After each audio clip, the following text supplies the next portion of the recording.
Hola, compañeras, amigas, camaradas.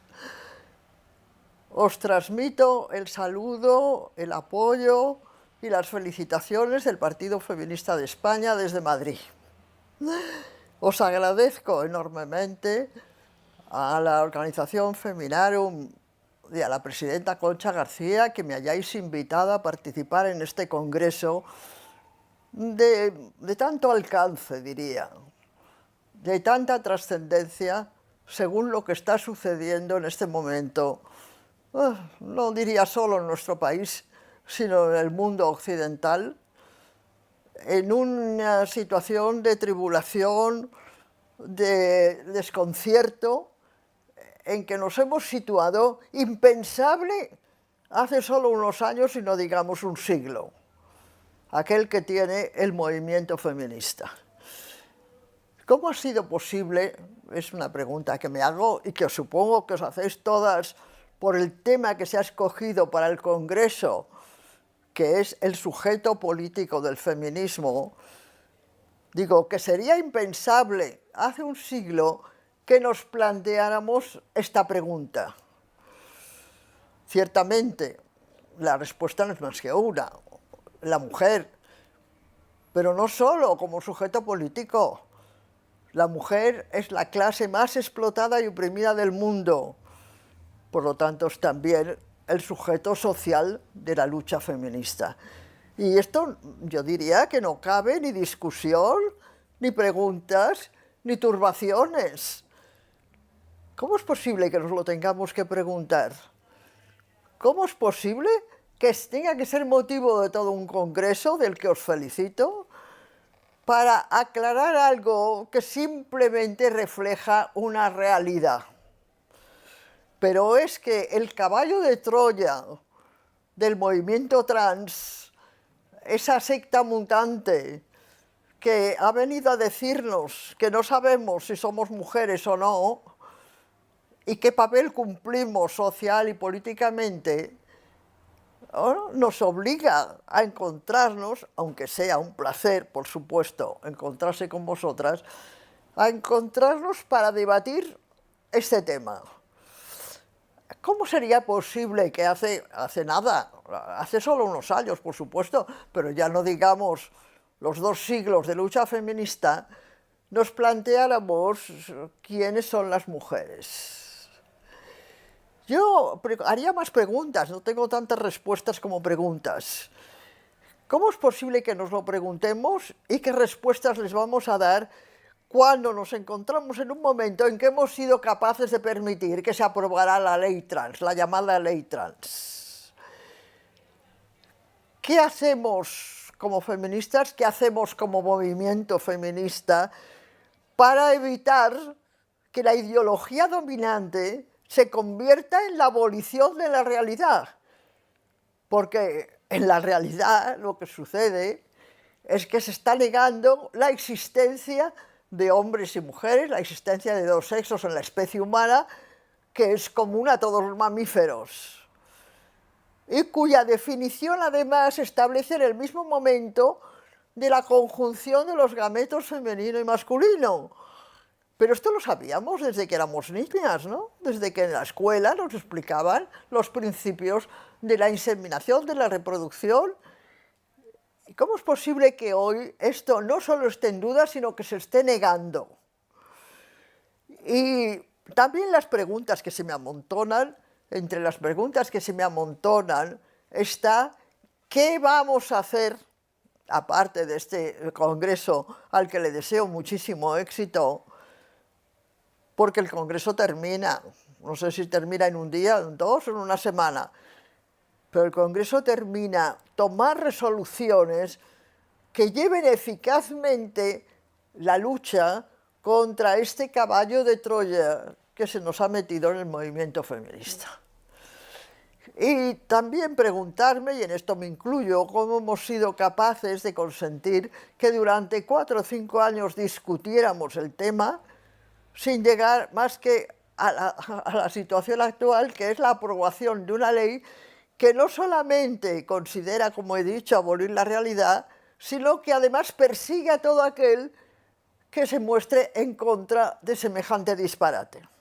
Bueno, supongo que todas conocéis que yo fui la primera que pasé por la Fiscalía de Odio cuando firmé en nombre del Partido Feminista de España un comunicado exponiendo las críticas inevitables que tenía esa determinada ley. Pero esa determinada ley, además, se ha aprobado estableciendo penas para todos aquellos, entre los naturalmente me incluyo, y supongo que estáis vosotras ahora también insertas, se atrevan a poner en cuestión los términos en que dispone que el sexo no existe, que solamente es cuestión de imaginación, de deseo, de impulso de cada uno de los seres humanos que se pronuncien. Pero que aquel que niegue esta verdad, entre comillas, puede estar inserto inmediatamente en un proceso judicial que llevará a alguna pena. Y además establece ya penas administrativas como en los tiempos franquistas, cuando se nos ponían multas, cuando nos manifestábamos, cuando escribíamos, cuando publicábamos cuestiones que no le gustaban al régimen. De tal manera que posiblemente pudieran ahora, grabando esto que os estoy diciendo, meterme en un proceso judicial y acabar en una multa administrativa que pone solamente la administración, para la cual no queda más recurso que un proceso judicial posterior. Y esto lo estamos viviendo hoy, en este año 25 del siglo XXI, después de 200 que se han pasado las mujeres como clase explotada reclamando sus derechos, reclamando su papel en la sociedad, reclamando la porción de riqueza que les corresponde, reclamando los derechos de los que han sido excluidas. No olvidemos que un grupo se constituye en clase según el lugar que ocupa en la producción. Es decir, ¿qué hacen? ¿Qué trabaja el albañil o el carpintero o el ejecutivo?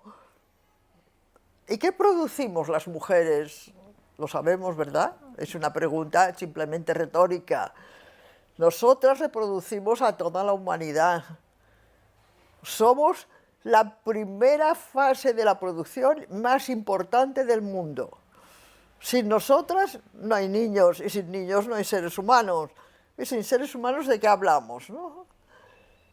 Bueno, pues insertas en este lugar de la producción, recibimos la parte de riqueza más pequeña de todos los sectores productivos. La Organización Internacional del Trabajo, en el Congreso de Pekín, nos informó de que mientras las mujeres trabajan las 2/3 partes de las horas de trabajo del mundo, solamente percibimos el 10% de los salarios y solamente poseemos el 1% de los bienes. Somos las más pobres, las más explotadas y las más oprimidas, porque para mantener este nivel de explotación hace falta que el poder, los poderes, el poder económico, el poder social, el poder político y el poder religioso, estén continuamente persiguiéndonos para que cumplamos nuestro papel sin protestar. Yo comentaba ahora mismo con unos compañeros, ¿cómo es posible que no estemos en la calle todas reclamando no solamente nuestros derechos, sino el reparto equitativo de la riqueza en el planeta y los derechos que corresponden a todos los seres humanos, a los que naturalmente hay que dar lo que necesitan y de los que hay que recibir lo que tienen, lo que son capaces? Y esta máxima que nos enseña Carlos Marx, es por la que luchamos las mujeres y los trabajadores y tantos otros emigrantes explotados desde hace varios siglos. Negar ahora esta realidad, ¿qué significa? ¿Significa acaso para nosotras una derrota? ¿Está el movimiento feminista en este momento en el buen camino enfocado hacia el objetivo que tiene que conseguir con las herramientas necesarias, no tenemos que cubrir unas carencias que todavía no se han cubierto. El movimiento feminista tiene que ser un movimiento político, tiene que aspirar, como todo movimiento político, como toda organización política, a participar del poder, a llevar hasta las máximas instituciones e instancias las reclamaciones que estamos planteando desde hace 2 siglos, a gobernar con los poderes que lo hacen para que nuestras necesidades, nuestros derechos, nuestras libertades, nuestras exigencias se cumplan de una vez. ¿No os parece que hemos esperado bastante 2 siglos? ¿No os parece que en este momento de turbulencias, de guerras, de crímenes, de genocidios, tenemos que tener una postura mucho más guerrera?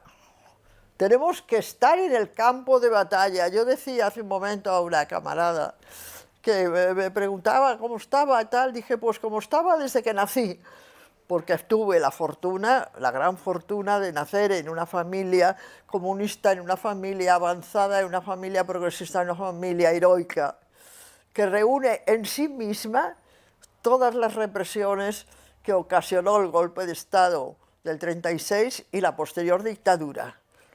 La muerte, como el fusilamiento de mi tío, el capitán de aviación Virgilio Leret, jefe de la base de Idos de Marchica, en Melilla, asesinado el primer día en que las tropas marroquíes entraron allí. E inmediatamente después, la cárcel para su esposa, mi tía Carlota O'Neill, y después el asilo de huérfanos de militares para mis 2 primas pobrecillas, que tenían 10 y 8 años. Y después la persecución que he sufrido yo, la tortura, las cárceles, y reuniendo ese caudal de persecuciones, de opresiones y de represiones, me pregunto nuevamente, ¿hemos hecho suficiente? ¿Estamos haciendo suficiente para evitar no solamente las opresiones, la persecución continua, sino sobre todo, el engaño en que el sistema capitalista nos tiene sumidas en realidad a la población de todo el planeta? El mayor éxito del mundo capitalista no es solamente que invade los países, que arrasa y que se lleva todos los bienes que le interesan, no solamente que organiza las guerras que estamos viendo, no solamente que persigue y encarcela a todo el que se le opone, sino sobre todo, y muy tristemente, que convence a las grandes masas de que no hay alternativa. Yo, camaradas, os hago este discurso, sí, otras veces he repetido, porque sin duda el movimiento feminista y el feminismo es revolucionario. Y os aseguro que no se cambiarán estos esquemas de explotación, de opresión, de crimen, de persecución que estamos sufriendo en los tiempos actuales si no se cambian las estructuras de opresión que oprimen a todas las clases perseguidas. Yo os exhorto a que, aparte de afianzaros en vuestros planteamientos y de aprobar el tema que os ha llevado a reuniros ahí, que además tengamos en cuenta el camino de lucha que hemos de seguir y los objetivos que hemos de alcanzar en este sentido que os estoy diciendo. No basta la agenda feminista que repetimos continuamente. No basta con que pidamos la abolición de la prostitución, por supuesto la prohibición de los vientres de alquiler y la igualdad de salario. La igualdad de salario es la primera reclamación que las feministas francesas en 1789, en la puerta de la Asamblea Francesa, cuando comenzaba el largo periplo de la Revolución, reclamaron. ¿No os parece que ya ha pasado bastante tiempo para que la agenda feminista tenga que tener todavía en sus puntos clave la igualdad de salario? ¿Y qué os parece lo de fabricar niños a demanda en el útero de las mujeres pobres y comprarlos como si fueran mercancías? Y todos estos temas estoy segura que entran en vuestra agenda y entran en las jornadas que vais a pasar ahí y en los debates que vais a sostener. Pero hay más, porque hay que pensar en el genocidio de Palestina, que no sé cómo podemos siquiera hablar sin llorar, cómo podemos seguir nuestra vida cotidiana mientras vemos las imágenes de los niños muriendo de hambre en Gaza. Que no sé cómo podemos soportar que el Estado sionista criminal decida quién ha de vivir, quién ha de morir, qué ciudad ha de bombardear y qué población ha de desplazar, va a llevar 2 millones de personas de Gaza. Todas estoy segura de que todas estamos en la misma línea de protesta, de desagrado, de indignación, pero hemos de hacer más, porque si no hacemos más somos cómplices. Esto tengámoslo en cuenta, todos y todas los que consentimos este mundo de injusticia terrible somos cómplices. Hemos de organizarnos para que nuestras voces, nuestra presencia, nuestras manifestaciones, nuestros escritos, nuestras recogidas de firmas sean millonarios y lleven a la vergüenza a nuestros dirigentes políticos que soportan esta situación, si no diré con complacencia, desde luego con consentimiento. Estamos en el continente, dicen, el continente europeo más avanzado, más democrático, más liberal del mundo, más rico del mundo. Y este continente no hace nada por evitar el genocidio de Gaza en este momento. ¿Dónde están nuestros sindicatos? ¿Dónde están? Que no convocan una huelga general que paralice. Hay que paralizar el mundo para paralizar la guerra. Y nosotras hemos de contribuir a ello con nuestros congresos, con nuestros encuentros, con nuestras manifestaciones, con nuestros manifiestos, con nuestros escritos. Nosotras somos más del 50% de la población del mundo y además traemos a todos los seres humanos a la vida. Somos imprescindibles en la ya milenaria lucha por avanzar y acabar con este sistema de crímenes y de opresiones terribles. ¿Dónde está la utopía? La utopía que desde antes de Platón todas las mentes filosóficas, todos los políticos acogieron, inventaron, elaboraron y difundieron, proponiéndose trabajar por transformar el mundo como pedía Marx. Cuando Marx decía que los filósofos hasta ese momento se habían esforzado en comprender el mundo, que lo que hacía falta ahora era transformarlo. Nosotros estamos en esa tarea. Nuestras antepasadas, nuestros ancestros, a quienes deberíamos tenerles más gratitud, comenzaron en condiciones mucho más difíciles que las nuestras. Y desde entonces seguimos un camino que solo nos puede llevar a la victoria, solo nos puede llevar a un reparto de la riqueza equitativo y justo, a la igualdad de derechos y libertades en todos los seres humanos, a cubrir las necesidades de todos los sectores humanos. No son las mismas necesidades las de las mujeres adultas que las de las niñas, ni las de los niños que las de los ancianos, ni las de los sanos que las de los enfermos. Hemos de acabar con esta distribución injusta, inequitativa y terrible que domina el sistema capitalista en el planeta. No nos conformemos con los pequeños avances que hemos logrado en los últimos años. Ahora seguramente algunas me dirían, no vivimos igual que hace 50 años. Y el otro día me lo decía una compañera, ¿no?, de las optimistas, de las que quieren fiar en el mejor camino que llevamos. No vivimos igual. Y yo os puedo decir que muchas viven peor.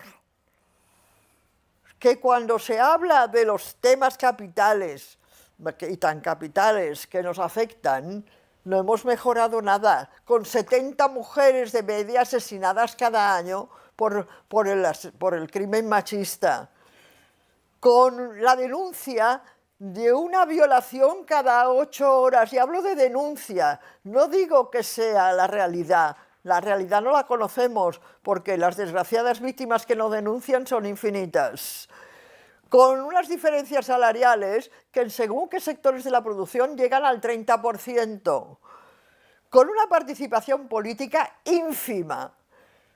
Camaradas, hace 2 días se publicaban en los medios que están informados, que de los 180 países que forman la ONU, la Organización de Naciones Unidas, solamente 8 están dirigidos por mujeres. A esto hemos llegado, como repito, después de 2 o 3 siglos de lucha.